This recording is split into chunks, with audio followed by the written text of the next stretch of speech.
Hello everyone. In this tutorial, I will show you how to create an avatar or a mannequin or a character, depending on the industry you work in, that you can use to drape your clothes on in Clo3D. As you can see, the avatar I have made is quite stylized, more of a 3D illustration than a realistic human, and this is a personal stylistic choice that I made.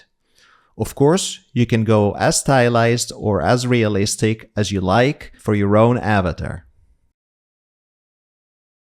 Also worth mentioning here is that this is sculpted in pose. Depending on the project, I might sculpt the avatar in pose, or I might sculpt it in a pose and then rig it and pose it after. In this case, I did the former, and unless you have some rigging experience or know how to use tools like Mixamo, or more advanced tools like Maya to rig and pose characters, I would advise that you also sculpt your avatar posed. Let's start sculpting, and let me show you my method for modeler. I normally start out by combining primitives together on several layers so that I can individually move, rotate, and scale them. Then, once I'm happy with the combination, I merge the pieces together. Eventually, I start using modular sculpting tools. I use the build-up tool to add or subtract volume where needed, and the warp tool to move and deform parts. So in this first example, you see all of the individual primitives I've put together. On the second head, you see all the pieces merged and smoothed out. And thereafter, every next head has a little more sculpting work done to it. I'll use some elements from the Loomis method as well as the Asaro method here to start out the shape and planes of the head. So the first thing you want to do here is select the clay tool, which allows you to place primitives, and drag the handle in the corner to increase the scale. Then press space to stamp the primitive. You can see it's being stamped because if I move it now, there is another copy already stamped in place. This will be the base of the skull. Next, select the erase tool and the cuboid shape and drag the red arrow to place it on the side of the sphere, slightly intersecting with it. Right-click on the cube and from the Actions pop-up, select Symmetry. This will mirror it on the other side. With both cubes positioned, press space to apply the deletion. You can always undo and repeat the action if you're not entirely sure about the result. I do this here a few times. Next, we'll pull down the front of the skull with the warp tool to create the face. Select the warp tool and the cube. Select the gizmo placement mode from the options bar at the bottom of the screen. Reset the position of the tool by hitting the reset button at the middle of the bottom of the screen. Place it like so over 1/4 of the skull. Set the hardness of the tool to around 90%. So there is a bit of a fall-off.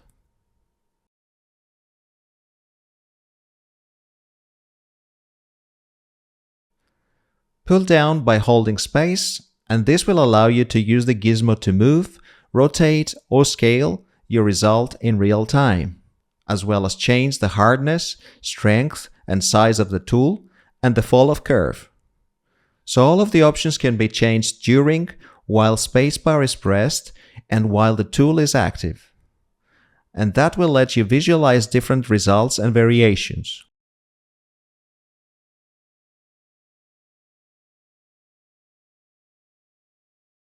Once you have something like this representing the profile of the skull, you can then use the erase tool with a rotated cube to delete part of that shape to create a skull.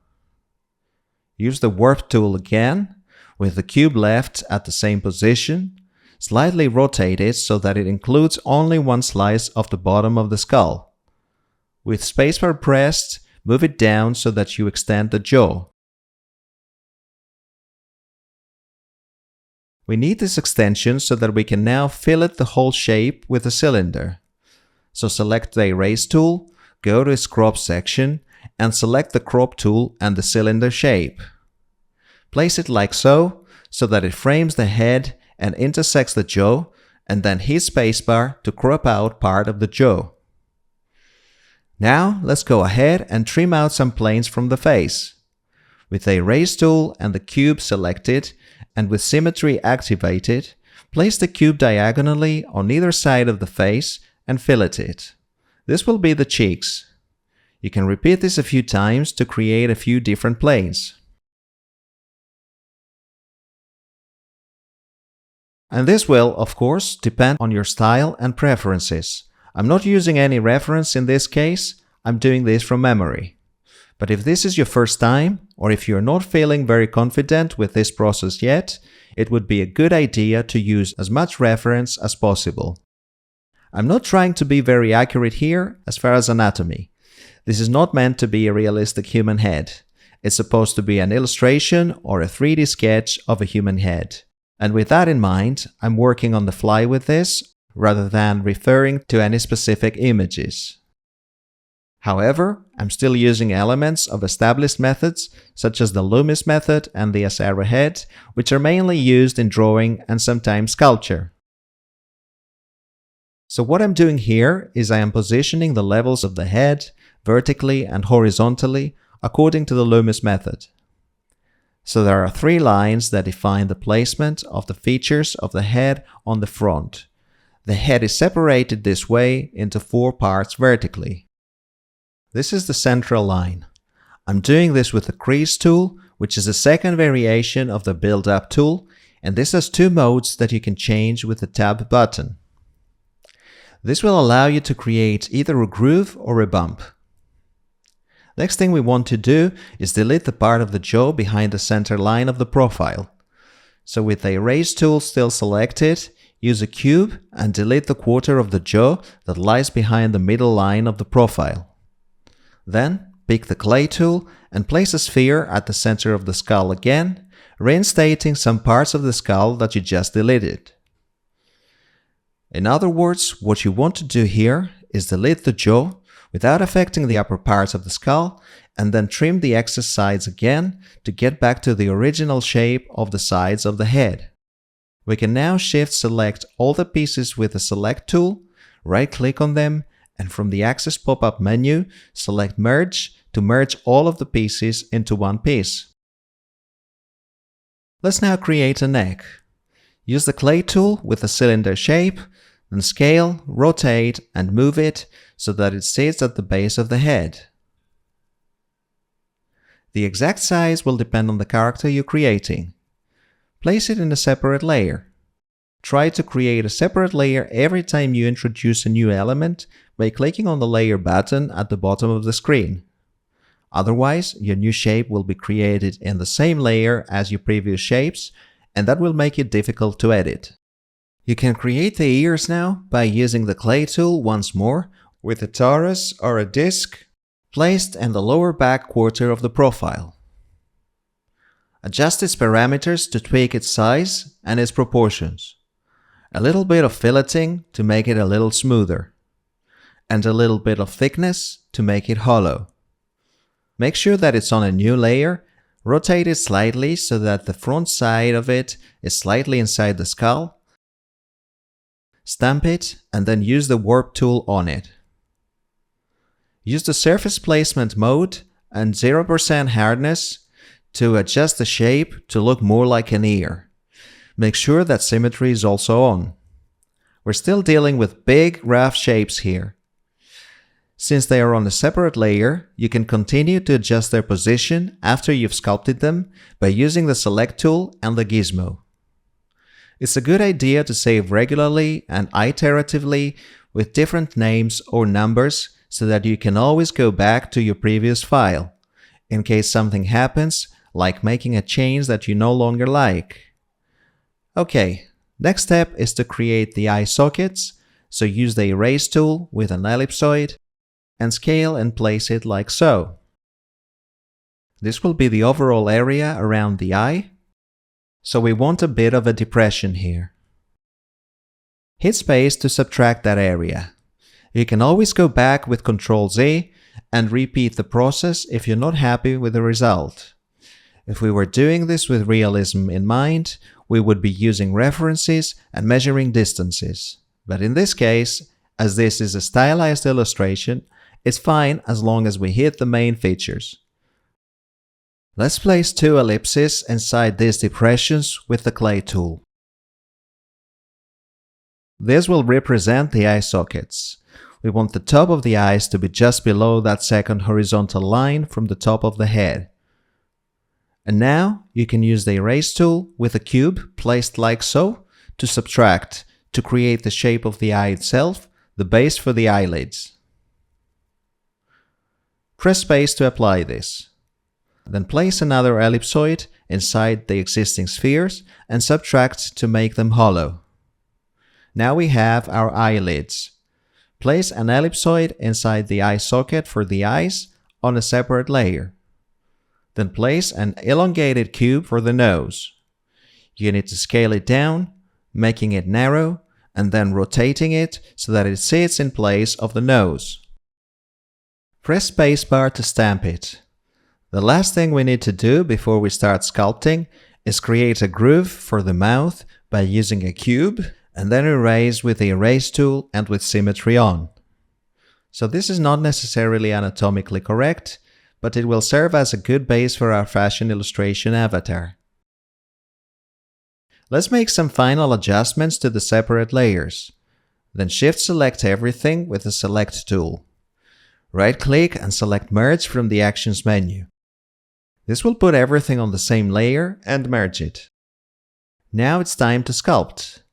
So select the Smooth tool and do a first pass over everything to make sure that the shapes are more connected and sharp corners are softened. What can help here is to right-click and reduce the clay resolution from the Actions menu, making the Smooth tool stronger. The lower the resolution, the easier it is to smooth things out. It's also a good idea to start using the Warp tool at this stage in surface mode and with symmetry on. This will let us adjust the placement and shape of the features as well as the overall shape of the head. So the 2 main tools I'm using here are Warp and Smooth. Try to lower the resolution of the sculpt to the point where the Smooth tool is strong enough without going too low and losing the features. Continue to shape the head as you see fit, creating the shape that you like. Obviously, this is a sped up version of my work. It's a time-lapse that's been sped up 4 times. But it's a very fast process anyway, and you can get some good results very quickly this way. It's a good idea to start introducing the build-up tool at this point, using it to create more volume or to invert with the Tab key to subtract areas. So you can use it in an additive way by building up volume on top of your surface, or in subtractive mode to create grooves and sculpt into the surface. In cases like this, where you have areas that you want to cut off, you can use the Erase tool with a shape that fits the context, in this case a cube, because I want to shorten the neck, and then hit the spacebar to trim that area. So now you have 3 tools for sculpting that you can use in combination. The Warp tool to move parts around and adjust their position and shape. The Build Up tool in additive or subtractive mode to sculpt surfaces, to add to surfaces or subtract from surfaces. And the Smooth tool to soften areas and to blend things together. We're still not doing details here. It's all about the placement of the primary features. And at this point, you don't want to focus on any one of the features for too long. You just want to move around and compare to your references if you have some. I guess even though this is a stylized head, we still want it to have some resemblance to a real head. So you want to hit all of the landmarks and proportions, even in stylized art. I'm only using 3 tools altogether here to work my way through this. Build Up to sculpt, Warp to adjust, and Smooth to soften and blend.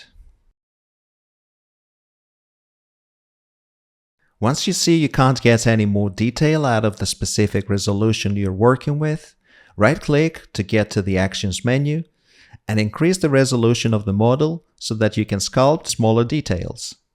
You can use the Build-Up tool to create the nostrils, the line between the lips, the mouth opening, and the philtrum groove between the nose and the mouth. We want to start defining the features a little more clearly at this stage, as the resolution of the model allows that now.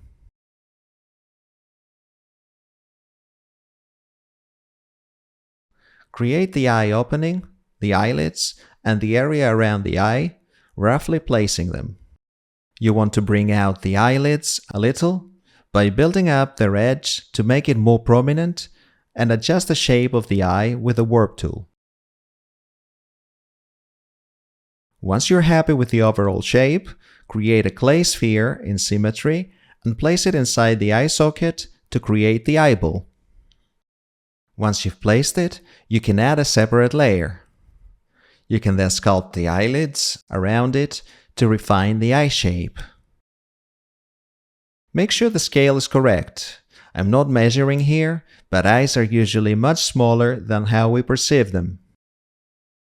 Once you have your eyeballs placed, you can use the Warp tool to wrap the eyelids around it. You can do that from the side by pushing in and out, or you can hold the Z key pressed while using the Warp tool to push inwards or outwards. The second method is based on the angle of the surface rather than the angle of the camera. Once you hold the Z key, you will see a white axis. That means that using the Warp tool now will push and pull inwards and outwards rather than sideways. I'm continuing to use all three main tools here. By now, you have seen 3 tools and some variations within these tools. You have the Build-Up tool in positive and negative. You have the Work tool in surface mode, side to side and in and out. And you have the Smooth tool. We're continuing to refine the shape of the eye. I brought the eyebrow area a little lower and made the eyelids a little narrower. And you want to make sure that the thickness of the eyelids is consistent and that the corner of the eye is tidy. Make sure that your eyelids are thick enough, otherwise the eyes will look like they're popping out. Adjusting the cheeks here, the cheekbones, and the overall shape. Just moving around. Don't stay in one place for too long at this stage. Move around and make sure that you're adjusting things more and more. Then you want to start shaping some facial muscles. Again, it doesn't have to be very precise, as this is meant to be a stylized face, but it's always good to have some elements of anatomy in there. Making the jawline here and adjusting the neck a little bit. Don't forget that you can use the Warp tool in gizmo placement mode as well, so you can place it at the center of an area you want to move. In this case, adjust the hardness fall off and move the element. I'm pushing the ear down so that its top is at the same level as the top of the eye, where it should be, and a little forward as well. You want to keep reassessing the proportions and position of the elements as you update the head. It's now time to start working on the ear. You want to use the Build-Up tool to bring out the outline of the ear and then to sculpt in the inside of the ear. So there are 3 main zones here. The helix on the outside that you want to bring out using the additive mode of the Build-Up tool. The anti-helix within the helix, which should be a little pronounced, but not as much as the helix. And then you have within that a round depression that's called the concha. You can adjust the helix and the overall shape of the ear with the Warp tool. You can use the Warp tool in gizmo placement mode to elongate areas like the neck. Let's put in some basic musculature to indicate where the basic surface muscles are. The sternocleidomastoid going from the base of the neck just behind the ear all the way diagonally to the center front. The top of the trapezius at the back, and the muscles in front of the thyroid gland at the front and between the 2 sternomastoid muscles. Now that the neck is shaped, trim it again with the erase tool. Give the model a polish with the smooth tool and some final minor adjustments with the warp tool as well as the build-up tool. I'm pushing the eyebrow area a bit lower and giving the upper eyelid a bit of a fold. You also want to rotate the model so that you can view it from the top and from the bottom as well to make sure that the features look correct from every angle. Sometimes you can work extensively only from one angle or from one height, and then you don't notice that some things don't work from other angles. And all the features have to work from every angle as this is 3D. When you see you can't get any more detail out of the current resolution, increase the resolution and go in with a thinner build-up or a thinner crease and put in some more minor details to enhance the features. The higher the resolution, the more the smooth tool works as a polish tool. In this case, I have a crease in the middle of the nose that is due to the symmetry I was using when sculpting the nose. You can eliminate things like these by using the smooth tool or the build-up tool in subtractive mode. Once you're happy with your model and you've saved it, you can go over to the new capture section of the interface, which will allow you to make renders of your model. So if you click on the Environment tab icon to bring up the Environment tab, you can change the lights. You have a key, a fill, and a rim light. You can position them and you can change their altitude, their intensity, and their color to create a setup that works for you. You can also change the background color. This puts the sculpt in a little more context, in a richer environment, so you can see how all of its features work and how they interact with the lighting. From there, you can judge if there is more work to be done, or if you're happy with the way things look. So now that you've made a head, let's move on to creating a whole avatar. I'll skip ahead a little. I've used exactly the same methods here. Placing primitive shapes with a clay tool, stamping them, combining them, and then sculpting the result. So try to keep the layers separate for as long as possible so that you can always go back and change things up to the point where you want to merge things together and sculpt them. You can see here that I've already sculpted very roughly the bust and the one arm. And I've also changed the head substantially and made it more stylized. Let's position a cube for the pelvis and capsules for the thighs, the arms, and the forearms. I usually use capsules or cylinders for the limbs. I make them articulated, and I use cubes for parts of the torso. Using references of poses will help you a lot here. I am working freely on this one, improvising, and this always has the potential of ending up in not a very good shape. Let's place some spheres for the joints, for the knees, and for the ankles. Everything is on separate layers. Once you're happy with the position and the rough shape of each limb, select all the parts of the limb and merge them together. Then use the smooth tool to blend them together a bit more, and you'll come to a spot where everything will make sense as a whole shape. You want to use the smooth tool at different strengths and the warp tool to refine the shape here. Let's move on.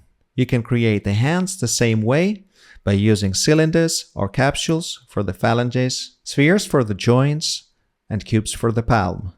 I'm also using symmetry here to create both sides, but that's not always necessary as you can always mirror after. Once you're happy with the shape and position of each finger, merge it together. And then finally, merge the fingers with the palm. Moving on to the face now, what I've done here is I've reduced the resolution to change the shape, making it more stylized. And so I'm going back to sculpting the ear. I've duplicated the head and hidden the rest of the model by selecting it and pressing Ctrl H on the keyboard, so you can work on one element independently and then replace it on the full model once you're done. You can separate parts by using the Split tool, which is a subtool of the Erase tool. This will allow you to place a shape around the area that you want to split from the rest of the model. And once you have the model split in two, then you can isolate either part and work on it separately.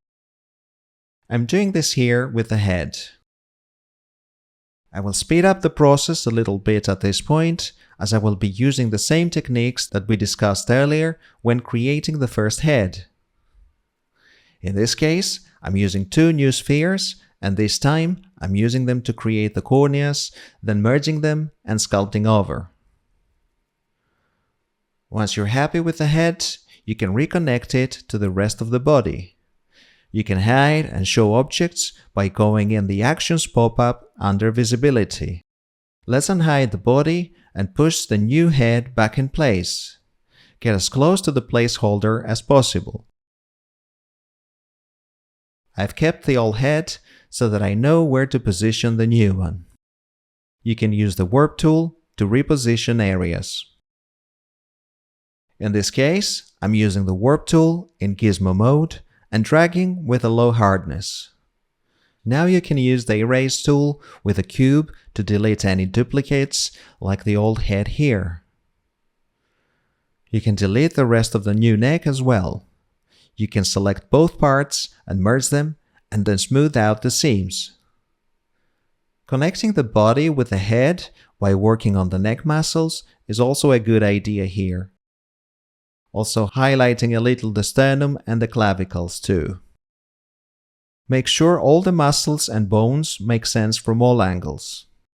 You can go over everything again at this higher resolution and make sure that the landmarks of the body are a little more pronounced so you can give a little more definition to the features. I'm using the Build-Up tool most of the time here to give a bit more definition to the clavicles and to the chest. You can do the same with the ribs using the Build-Up tool and the Smooth tool to give them a little more definition and then blend them in with the surface. Remember that there is always fat under the skin and things get smoothed out and more blended in because of that. You can apply the same principles to the abdomen using the Build-Up tool in subtractive mode and then smoothing to define the abs a little more. So feel free to pencil in things with a light thin brush and then come in with a heavier, thicker brush and put everything down more strongly.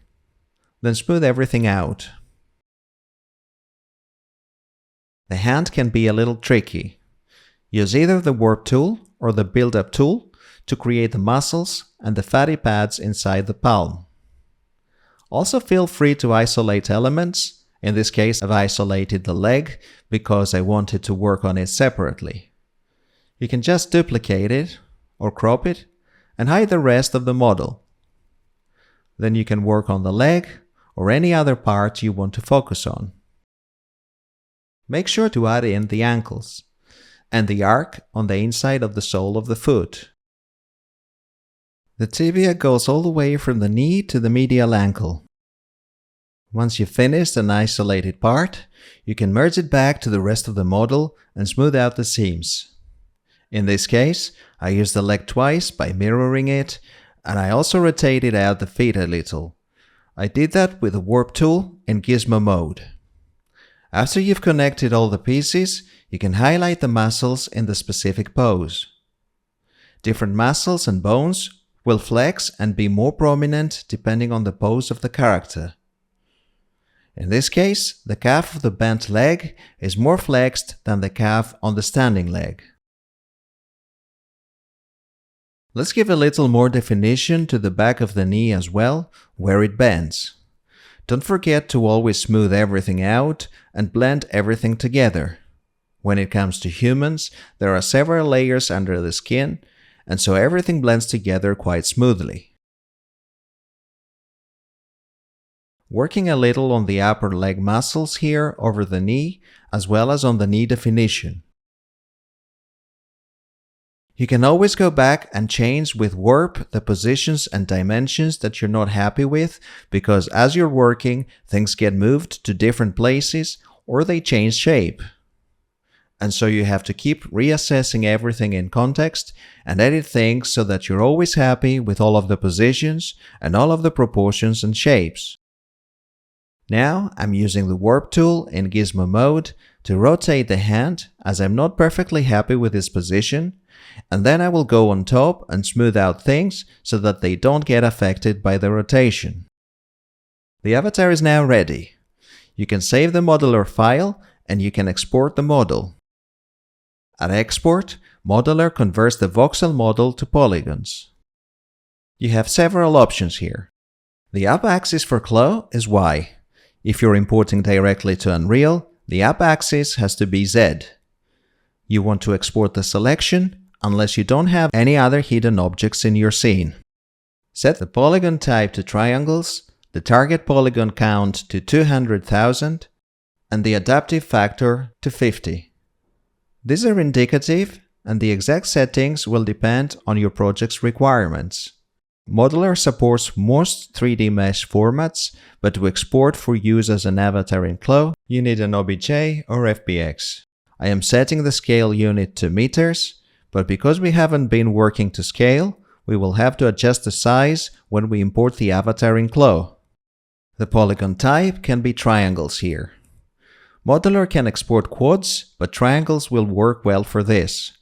The target polygon count is up to you, but 200,000 is a reasonable amount for both rendering in Unreal and working with simulations in Clo.